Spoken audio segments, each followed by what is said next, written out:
Shalom and welcome to today's Middle East Report. In this programme today we'll be discussing the importance of preserving the Dead Sea and how water is vital not only for Israel but also for our Arab neighbours.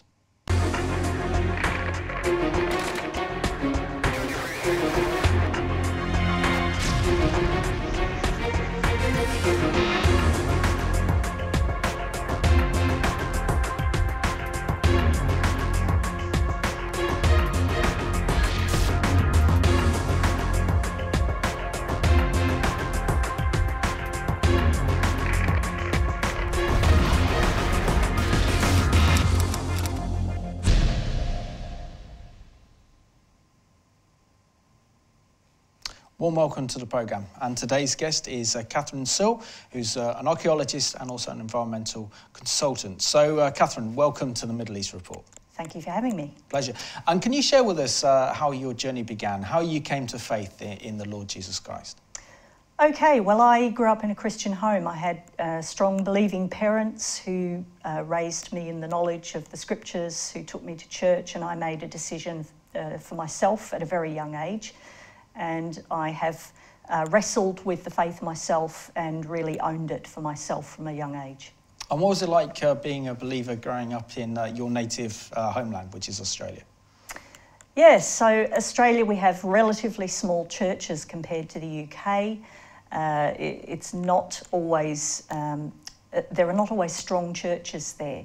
So it's been quite a journey for me to understand what church is, what good church looks like, and what the role of believers is in this world.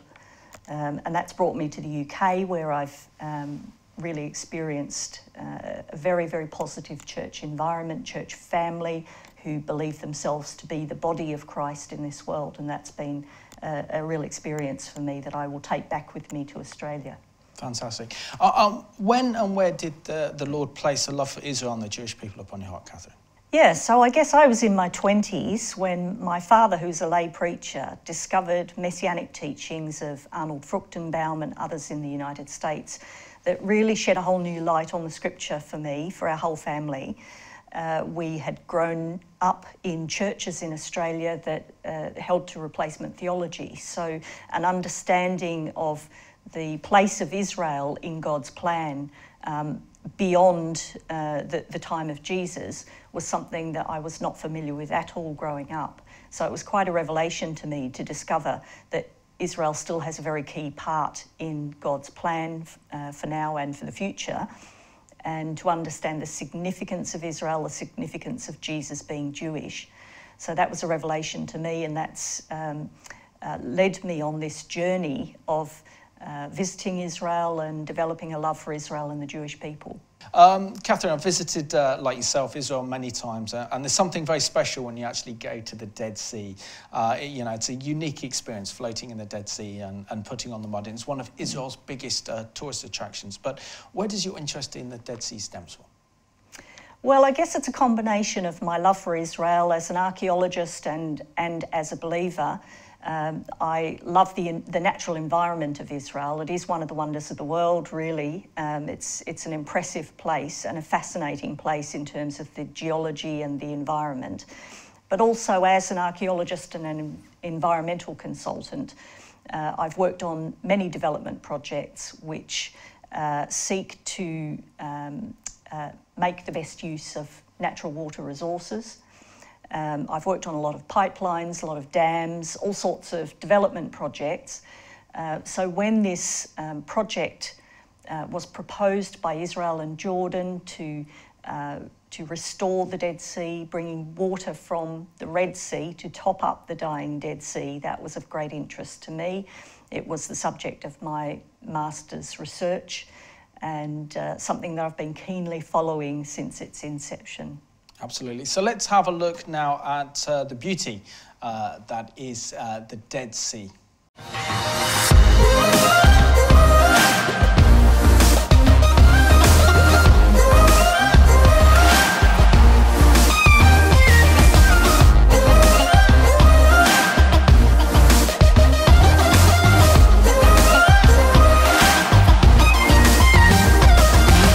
This time, we are in the Dead Sea.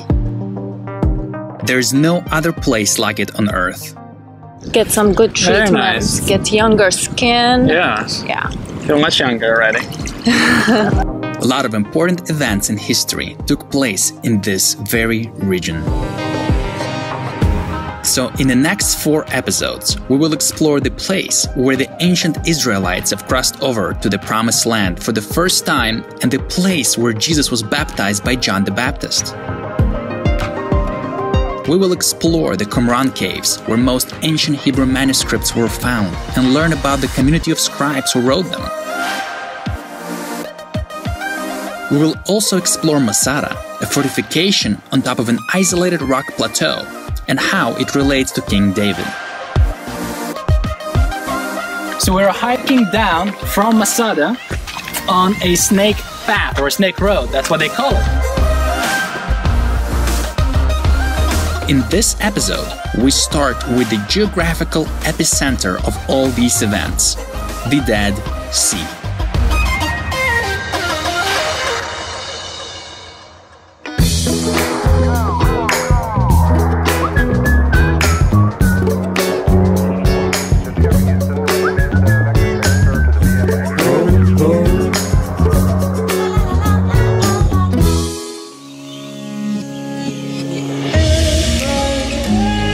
There are not that many roads that can take you to the Dead Sea nowadays. In fact, there are only 2. Road 1 that goes through Jerusalem, or Road 90 that goes through the West Bank. Driving from Nazareth, it would have taken us 4 hours if we had taken the Jerusalem route. So we drove through the West Bank.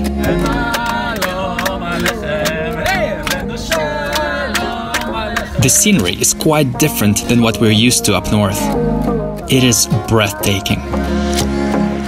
As we descended lower and lower into the lowest road on earth, we could feel our ears pop.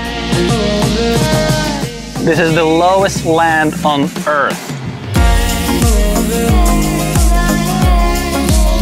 This is the lowest boulevard on Earth.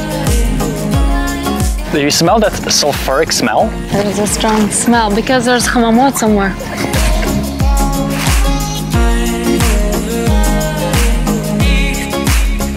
I am walking on salt, literally. We are at the Dead Sea, and underneath me, a lot of salt accumulated and became like part of the beach. It is so hard, it's like walking on hard ice. But look how beautiful the water is and the color. And if you touch it, it's like touching oil from all the minerals that it has.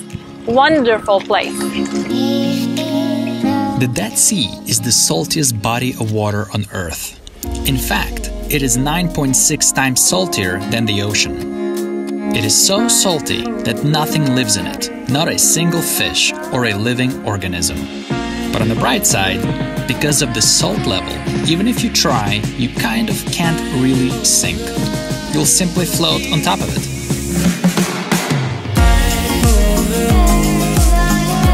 Now, why were we running? Why were we? Yeah, that's a good question. Okay. What are you doing? Hydration, very important. The Dead Sea has a big problem. In recent years, the water has been receding at an alarming rate. It is so much smaller than when I was here 20 years ago. The dry shores started cracking, and there is danger of sinkholes everywhere.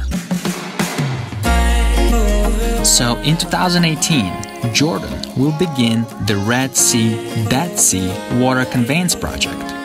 The idea is to take water from the Red Sea and bring it up to the Dead Sea.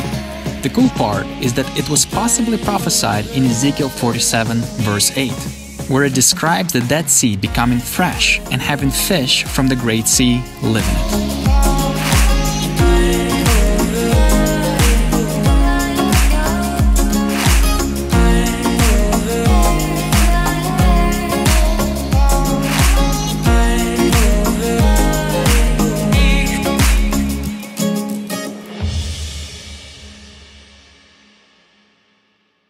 So we hope you enjoyed this episode. Please subscribe below if you liked it. If you didn't, still subscribe, or else Rhoda will, like, I don't know, send you salt from the Dead Sea. Here. Speaking of that, on your face. Thank you. Get some good treatments. Very nice. Get younger skin. Yes. Yeah. Feel much younger already.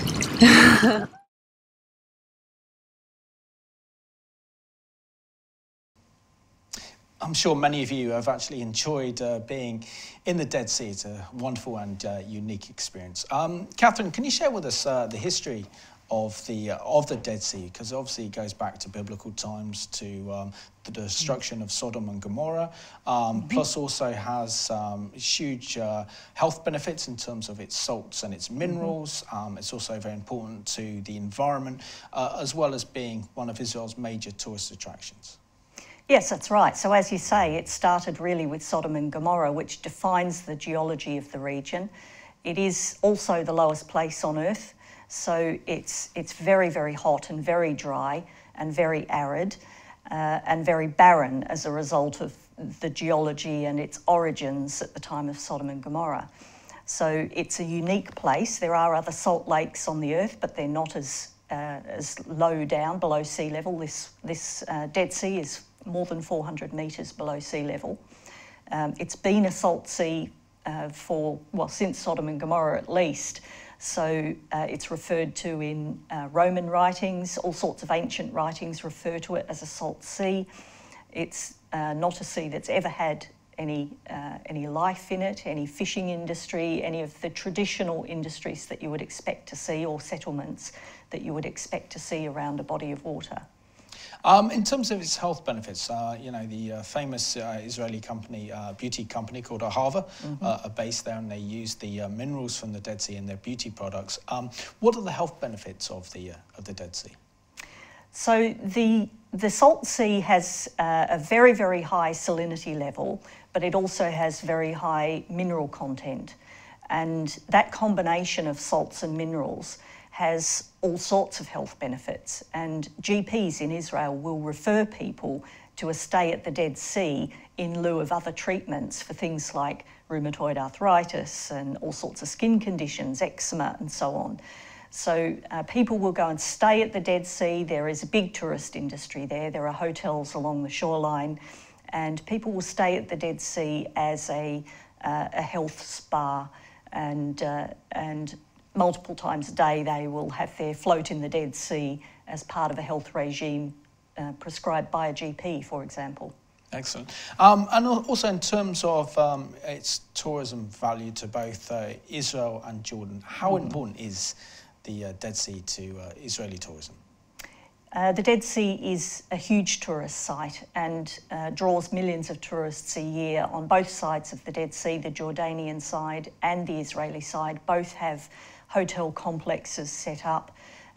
They are struggling now, and we'll explain that in more detail shortly, but for many decades it has been a site of increasing tourist development. And in terms of what's happening to the Dead Sea, because sadly it's shrinking, I think about a metre a year for the past 25 years, so it's actually getting smaller.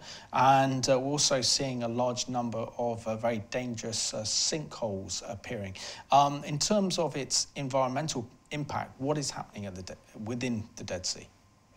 So the Dead Sea is a terminal lake. The Jordan River empties into the Dead Sea, but the water then doesn't go anywhere. It evaporates, which is why you've got such a high level of salt and why it is so condensed in terms of the salinity. The water doesn't have any outlet. So with the reduction of water flow from the Jordan River, which is a man-made effect, this is not a matter of climate change. This is about Israel and Jordan both taking fresh water out of the Jordan River primarily for agricultural use and for some domestic and industrial use. There is very little fresh water flowing into the Dead Sea. So it is drying up, it is shrinking at a very alarming rate, and anyone who's visited Israel multiple times over the last 20 or so years will have witnessed a very obvious, visible reduction in the Dead Sea. And more recently, the sinkholes opening up all around the shoreline of the Dead Sea have been cause for real concern, because People have found themselves at the bottom of the sinkhole. People go camping on the shores of the Dead Sea and wake up in the bottom of the hole. It's not safe. It has led to Israel closing all of the public tourist beaches on the Dead Sea, and it really is quite alarming. And Israel and Jordan both have put their heads together to come up with a proposed solution to that problem, to restore the environment for the sake of the environment, but also to safeguard the tourism of the area and the salt works and mineral extraction industries. So let's have a look now at how the Dead Sea is reaching dangerously low levels. The Dead Sea is positioned between Israel, Jordan, and the West Bank, at the lowest point on Earth. Over the years, the Dead Sea has already lost more than 1/3 of its surface area. The water level is currently dropping by over 1 meter every year.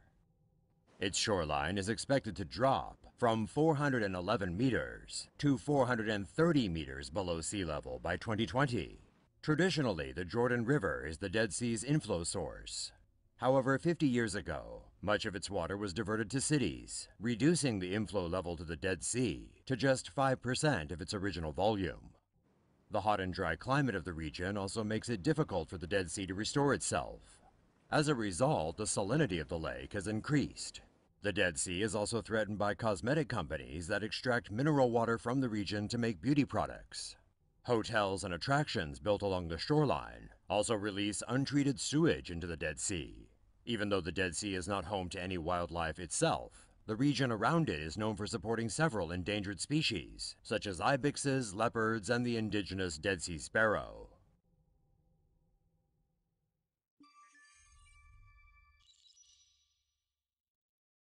Jordan and Israel signed an agreement on the 26th of February to go ahead with a World Bank-sponsored project to build a desalination plant in the Gulf of Aqaba and a pipeline linking the Red Sea with the Dead Sea. The plant will be built in the southern Jordanian port of Aqaba on the Red Sea and will desalinate water to be shared by Israelis and Palestinians. The brine that's a byproduct of the process will be sent north in a 180-kilometre pipeline to the Dead Sea.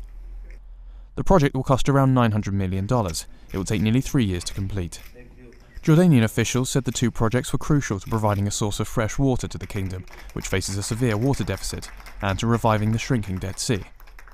The desalination plant will produce at least 80 million cubic metres annually. Israel will buy at cost up to 40 million cubic metres. The rest will go to Aqaba. The idea of linking the two bodies of water has been around for more than a century. The Dead Sea has been found to be receding at a rate of more than 1 metre every year.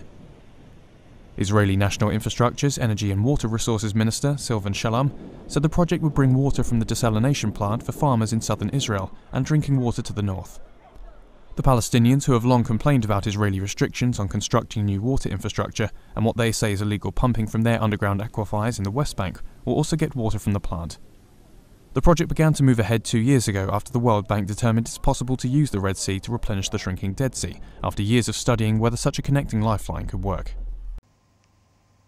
Catherine, back in 2002, there's a project that was devised called according to my notes here, the Red Sea, Dead Sea Water Conveyance Project. Can you tell us about this project, which is not only to help solve some of the water problems with Israel and Jordan, but also to help pump fresh water back into the Dead Sea to raise its levels, as well as being an opportunity for peace and cooperation between the Israelis, the Jordanians and the Palestinian Authority?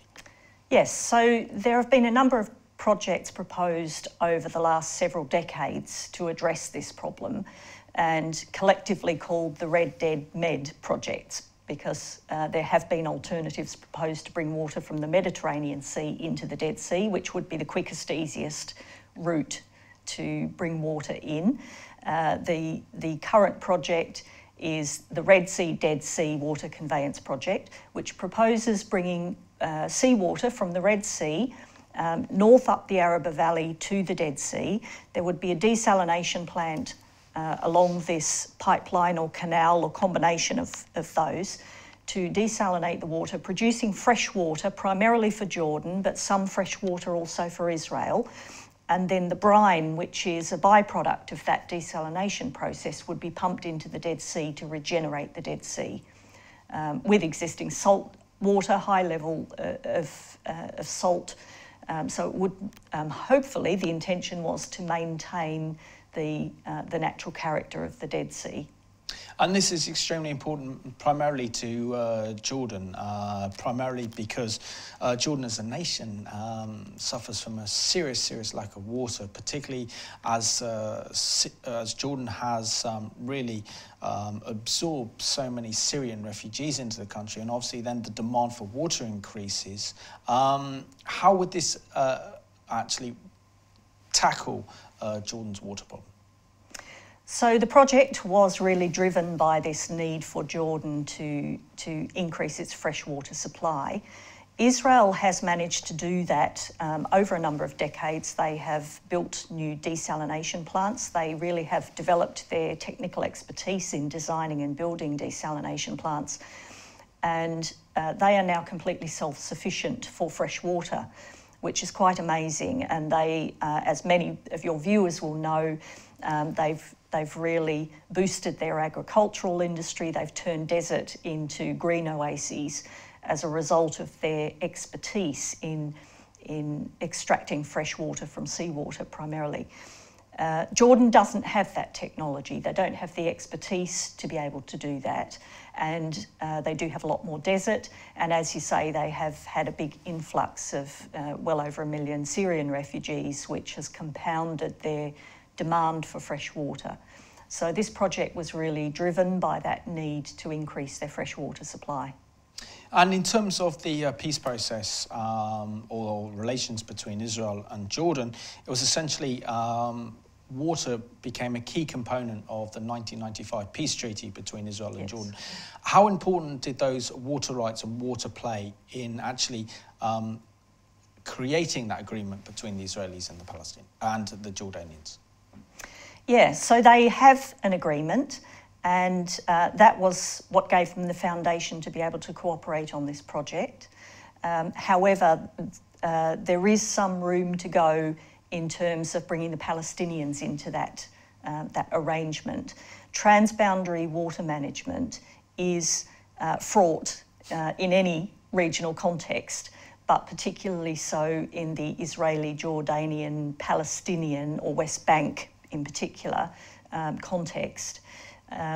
There is no legislation or transboundary water management framework by which the three parties can agree between themselves to manage water resources which cross international boundaries. So water resource management is one of the issues that was not able to be resolved between Israel and the Palestinians as part of the Oslo Accords, although there is this agreement between Israel and Jordan. So it was always going to be challenging, with part of the shore of the Dead Sea being within the West Bank, the Palestinian West Bank. So Israel and Jordan initiated this project and then subsequently brought the Palestinians on board as an equal partner in the Red Sea, Dead Sea water conveyance project. And how has that complicated this actual project in terms of the very kind of volatile politics of the region? It has complicated things immensely. So the three parties, the Palestinian Authority and the governments of Israel and Jordan, signed a memorandum of understanding right from the outset, which set the terms of reference for the project. And they were basically to desalinate and produce fresh water for Israel and Jordan, to regenerate the Dead Sea, and to build a symbol of peace in the Middle East. So they wanted this project to be a symbol of cooperation between the three parties in the development of a project that would generate fresh water. Unfortunately, it's not been quite that straightforward. So the subject of my research has been to look at how the World Bank, who led the feasibility study for this project, addressed the third objective of this project, which was to build a symbol of peace in the Middle East, and in particular to look at how the Palestinians played into this project and subsequently, ultimately withdrew their support from the project, which sadly I think was somewhat inevitable. That's debatable, but it would be my view, having looked at the way that the project was initiated, the Palestinians brought on board very late in the project, and then the way the consultation was done, it is my view that sadly the Palestinians were never going to stay on board through the construction of this project. And Catherine, it can hardly help, can it, when you have the Palestinian Authority declare that the Dead Sea is a Palestinian UNESCO site when clearly it's controlled by Israel. So how does that play into the damaging of this project, particularly the very difficult balance of balancing the Israelis, the Palestinians, and also the Jordanians on board when the Palestinians say that this is their UNESCO World Heritage Site? Yes. So indeed, there have been quite a number of incidents and issues since the initiation of this project, which have led to a significant deterioration in the politics of the region and the politics of the Israeli-Palestinian conflict in particular, but also in the relationship between Israel and Jordan. And obviously one of those is Israel's withdrawal from UNESCO following UNESCO's decision to recognise Jerusalem in particular as an Arab heritage, and essentially denying the Jewish heritage in the city of Jerusalem. There have been a number of other international incidents which have contributed to deterioration in that political relationship between the parties. It's very, very challenging. Israel has a hard task ahead of it to substantiate, not only substantiate, because the evidence is there that the Dead Sea, Jerusalem, all of this natural and cultural heritage of Israel is a part of the Jewish heritage as well as part of Arab history. But they have a task ahead of them to get that information out into enough of the public and the political authorities who have decision-making control when it comes to UNESCO status. There is a move to make the Dead Sea a World Heritage Site, but again, that at the moment is being driven by the Palestinians. So the UN really has its work cut out in managing the politics that flavours all of this debate, to be able to look at the evidence objectively, and sadly that doesn't always happen in the UN. And Catherine, I have to ask you, now the issue of water rights, particularly for kind of future Palestinian state, was to be decided at the final status talks. Yes. Why is Israel so keen on maintaining control of the water, and why are they so mistrusting of allowing the Palestinian Authority to manage its own water reserves? Yeah, this is a really critical issue that was attempted to be negotiated as part of the Oslo Accords. They couldn't reach resolution on the Palestinian Authority's management of water resources within the West Bank, and that issue of water rights for Palestinians has been reserved for final status negotiations because no one else has been able to resolve this one. It is very problematic and has a long history to it. And the Palestinian Authority's management of water resources within the West Bank is particularly contentious. The Israeli government, the IDF, control water resources in the West Bank. They are legally responsible for managing that resource at present. Water, as anywhere in the Middle East, is a scarce resource. There's not enough of it to go around. And unfortunately, there is a lot of illegal drilling of wells in the West Bank by the Palestinians. That has reduced the water table to an extent now that salt water from neighbouring seas, not only from the Dead Sea, but from the Mediterranean Sea, is seeping into the water table and polluting that water supply. There is also a lot of pollution going into the water table. The eastern aquifer under the West Bank from industry in the West Bank. And so sadly there has been some mismanagement of that water resource. So we now have an impasse where the Israeli government is saying we won't even consider giving water rights to Palestinians until they can evidence that they're able to manage the water resource effectively. And you have the Palestinian Authority saying if we had the right to manage our own water resources, we wouldn't have this problem of illegal drilling of wells. So we're at an impasse, and that is an impasse that can only be resolved at the political level. And in terms of the relationship between Israel and Jordan, which is deteriorated in recent years, how is that affecting this grand project? Well, that has had a significant impact with a number of issues, and there was a triggering incident, which was an Israeli soldier at the embassy in Amman shooting a couple of Jordanians, Israel promising that they would prosecute this security guard and then reneging on that promise. That has contributed to a significant deterioration between Israel and Jordan. There have been a number of other contributing factors that have led to a point where the Jordanian government, who had in fact started a competitive procurement process to select engineers to start building this Red Sea, Dead Sea water conveyance project, the Jordanian government have now suspended that procurement process because they can't reach agreement with the Israelis on taking the project forward. Israel is starting to impose some conditions on the development of the project to improve and define the relationship between Israel and Jordan going forward. So at the moment, again, we're at a bit of an impasse. The project has been suspended.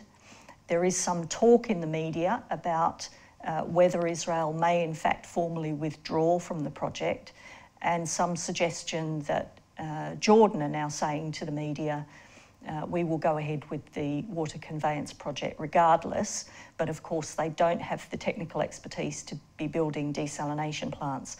So there is some suggestion that they may partner with Saudi Arabia rather than Israel to take this project forward. But the net effect of that is that the project has been scaled back, and there is a lot of scepticism within government and within the environmental lobby as to whether this project remains viable. So if there is currently an impasse, how much is this actually risking the preservation of the Dead Sea? As long as politics seems to come in the way from actually getting this project off the ground, how is this affecting the Dead Sea? It's having a very detrimental and probably irreversible effect on the Dead Sea. So it is politics, and it is water shortage and mismanagement of water resource that has led to the degradation of the Dead Sea to an extent that's probably not reversible now that we have significant sinkholes. More than 6,000 sinkholes have opened up around the shores of the Dead Sea in recent years. It would take a lot of water to regenerate the Dead Sea back to where it was. The Red Sea, Dead Sea water conveyance project would not have regenerated the Dead Sea back to the sea levels that it has had in the last 25, 30 years. It would have been a bit of a drop in a bucket, really, and it would have cost billions of dollars to do so. So the viability of the project is increasingly tenuous, and the politics is at a point where it's highly unlikely that any government is going to be able to turn around this degradation of the Dead Sea, sadly. In terms of water as well, I mean, water in Israel is such a precious commodity because there's such a shortage of it, and Israel is reliant upon the rains. And can you share with us how Israel has gone from being probably one of the best water management nations in the world, despite the fact that they live in a desert? Yes, well, that's really an incredible story and really quite miraculous, I would suggest. So Israel certainly does have and has developed a lot of expertise in environmental management and water resource management. But nevertheless, what we've seen in Israel since the re-establishment of the nation of Israel in 1948 and even earlier than that is quite a miraculous greening of desert. They have developed, they invented the drip irrigation system so that they could actually plant forests in desert, in pure sand. And it's quite amazing what they've been able to do. So the amount of forest and agriculture in Israel now is quite staggering compared to the desert that they had before the Jewish return to the land. So it's quite amazing what they've been able to do. They have, in more recent years, anticipated some of the challenges of future water resource management with climate change, with increasing population demand for fresh water, with industry, etc. And they have planned ahead for that in ways that neighbouring countries haven't done. So Israel now has 5 desalination plants and they are planning more. So they are completely self-sufficient in water, where once upon a time they were held to ransom for their fresh water sources coming from Turkey and Syria. Turkey and Syria were able to divert fresh water, to build dams and to make decisions upstream that had a big knock-on effect for Israel's water supply. And Israel have found a way around that, which is really quite incredible. And let's now look at Israeli technology and how Israel is pioneering water management that so many other nations around the world could actually learn from. Is the world going into a water crisis? It certainly seems that way. The U.S. government predicts that by 2025, 60% of the world's landmass and 40 of our 50 U.S. states will experience water shortages, some of them extreme. The U.S. intelligence community sees worldwide water shortages as a major national security risk. Water scarcity helped trigger the Syrian civil war and has been a key reason why Africans have migrated in large numbers to Europe. More of this can be expected. But there is cause for optimism, and it comes from a very unlikely place, a country in the middle of a desert. That country is Israel. Compelled by necessity and powered by remarkable technological innovations, Israel has become the world's water superpower. By reusing wastewater, by making desalination affordable, by rethinking irrigation, and by developing an array of sophisticated water conservation techniques, Israel not only has a sufficiency of water, but an abundance of it. What Israel has done, other nations can do too, including its Mideast neighbors. And while it's a lot to hope for, cooperation on water issues could become the basis for cooperation on other issues as well. For Israel, an obsession with water is not new. The word water appears 600 times in the Hebrew Bible. For over 2,000 years, daily prayers for rain in the land of Israel have been a part of traditional Jewish ritual. For the founders of the modern state of Israel, water was not only a daily concern, but a paramount question of future survival. Vast quantities of water would be needed for the millions of immigrants who would make their way to the new country. Without plenty of water, economic growth would be impossible. But where was the water going to come from? It was a daunting challenge, but one which Israel overcame. Today, while other nations, even ones with far more natural water resources, struggle with water management, Israel has a surplus of usable water. The desert, as Israel's founders dreamed, is blooming. Not only does the country supply its own population with an array of fruits and vegetables, but it exports billions of dollars worth of produce to nations around the world. So how does a small country with little annual rainfall, with only one freshwater lake, and with no major rivers do this? It begins with a nothing wasted attitude that extends from the government to private industry to farming to consumers. Israel charges its citizens the market price for water, no subsidies.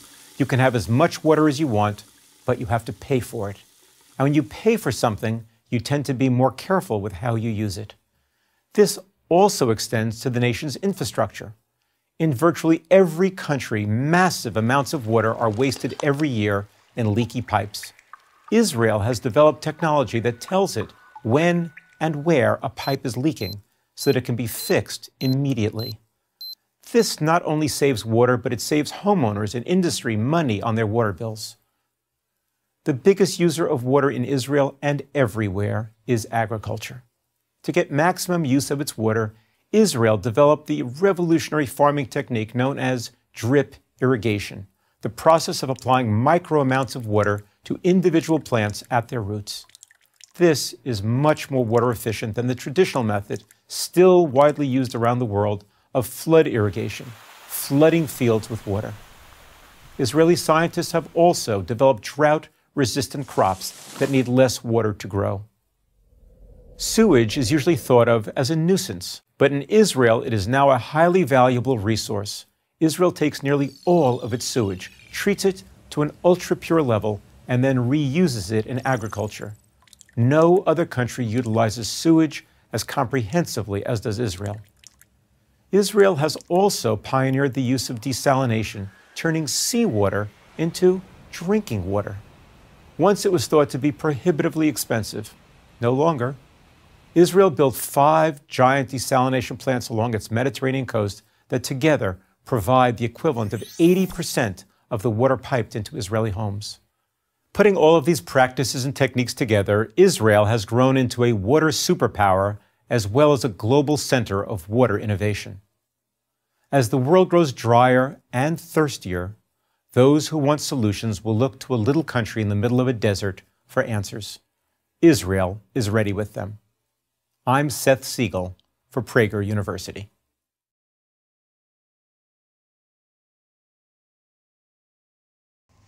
Absolutely extraordinary to think, isn't it, that Israel, in a barren and kind of desert land, is actually making the country bloom through its wonderful management of water, which is incredible. Water is such a precious commodity in the Middle East because there's such a shortage of it, Catherine. Do you think we could actually see future wars in the Middle East over water? This is a really hotly debated subject.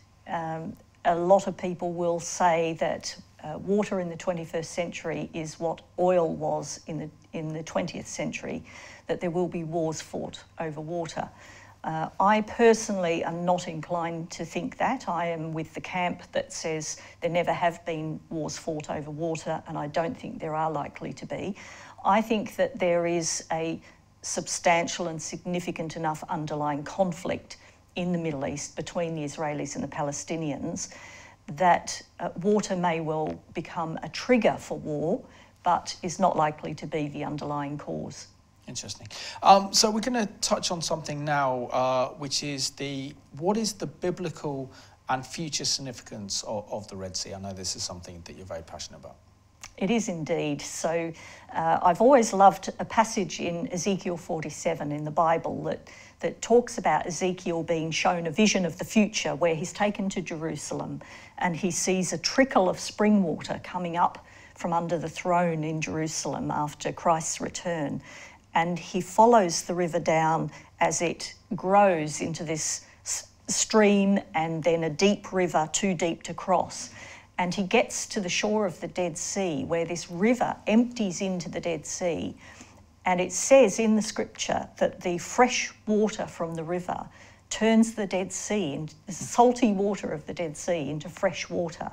And that the variety of fish living in the Dead Sea is equal to the variety of fish in the Mediterranean Sea, which is quite staggering. That's not something that's ever happened. And the shores of the Dead Sea at that time will be full of fruit trees, and the trees will produce fruit and leaves for the healing of the nations. And there will be fishermen who make a living fishing on the shores of the Dead Sea. And it's an incredible picture, an incredible vision of the restoration of the Dead Sea. And it's ironic that the world is pouring billions of dollars and huge international political effort into trying to find a solution to the need for fresh water and the regeneration of the dying Dead Sea, and yet failing to achieve that. And yet when Christ returns, it will just happen naturally. That is a natural consequence of Christ the Redeemer returning to redeem this broken world, that the Dead Sea will regenerate really without human intervention. Catherine, you know, when we look at the Word of God and when we look at Israeli archaeologists and Israeli developers, they've used Scripture to find solutions or to find a particular area. For example, in the Golan Heights, they found out what plants grew there, what vines grew there, and so they planted them. Is there any way that many Israelis can actually read Ezekiel 47 and think, this is how we get, you know, fresh water into the Dead Sea? Or do we have to wait for the return of the Messiah for that to happen? Oh, that's an interesting question. I think we absolutely have a mandate right back from Genesis chapter 2 to tend the earth and take care of it. And I think that includes the sensible and wise management of all of our natural resources. So we do have a responsibility to be doing that. I think we also have got to a point where the degradation of this world, and the Dead Sea is a good example of that, is so far gone. We have so mismanaged our resources that in some cases we can't turn it around. So what Israel have been able to do in managing their water resources generally is nothing short of miraculous, and I think they've been blessed by God to be able to do that since their return in 1948. But I think there is a lot more to come that only God himself can redeem and regenerate. And it does take that life-giving move of God and his Spirit in this world to be able to redeem everything that it has been corrupted by sin. We can only go so far. We have a responsibility, yes, but we can't do that on our own. So I would suggest that Israel and the Jewish people should be inspired by the Scripture to understand their role and their responsibility as stewards of the land, and I think that they do appreciate that, but also to recognise that they can only do so much, and that there is a day coming where God himself will redeem that which has been corrupted. Catherine, I want to thank you so much for being my guest on today's Middle East Report. And you know, sadly, you're moving back to Australia, so I wish you every success with that, and that God will be with you in your future plans. And you ever come back to the UK, you're very welcome to be my guest again on the Middle East Report. Thank you. It's a pleasure. And I just want to thank you for watching today's Middle East Report. We've learned about how precious the Dead Sea is and how important water is to this region of the world. So what we're going to do is leave you with this beautiful video clip that shows the Dead Sea in its wonderful and glorious beauty. So I want to thank you for watching today's Middle East Report.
Trying to trick me into doing bad, calling out fake cop, wanna get me right, wanna put me back behind the fence with the tag, building your lenses, digging your trenches, put me on the front line, leave me with a mine with no defense.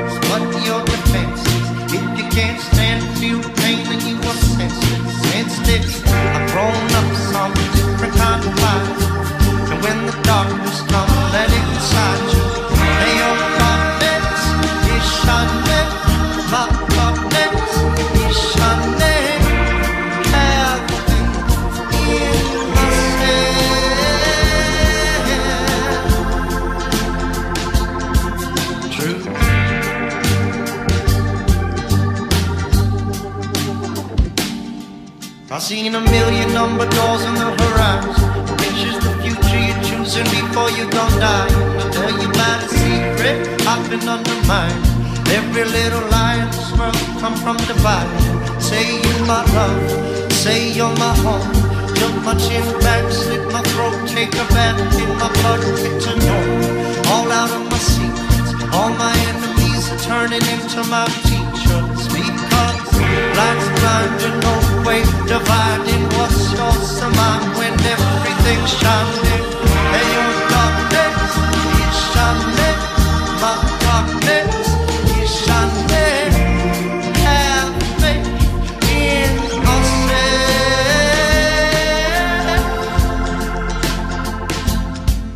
True.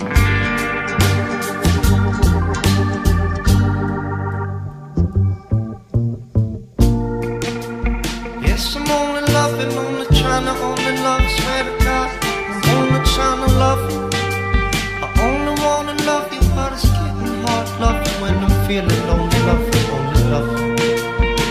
I swear to God, I'm trying to love you, only love you. I swear to God, it's getting hard loving. I only wanna love you, but it's feeling lonely, love you when I'm only feeling lonely, only love you. You say it ain't loving, ain't loving, ain't loving, ain't loving, my loving.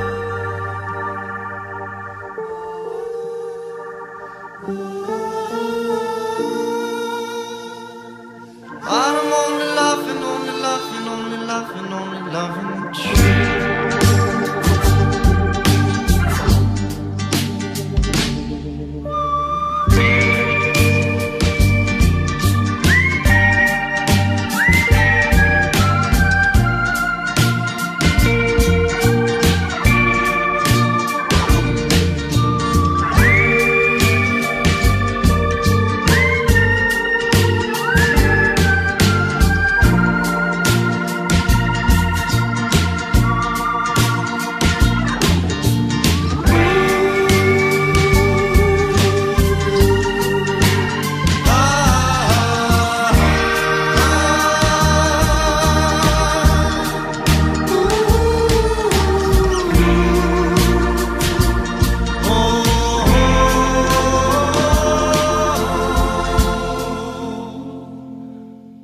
True.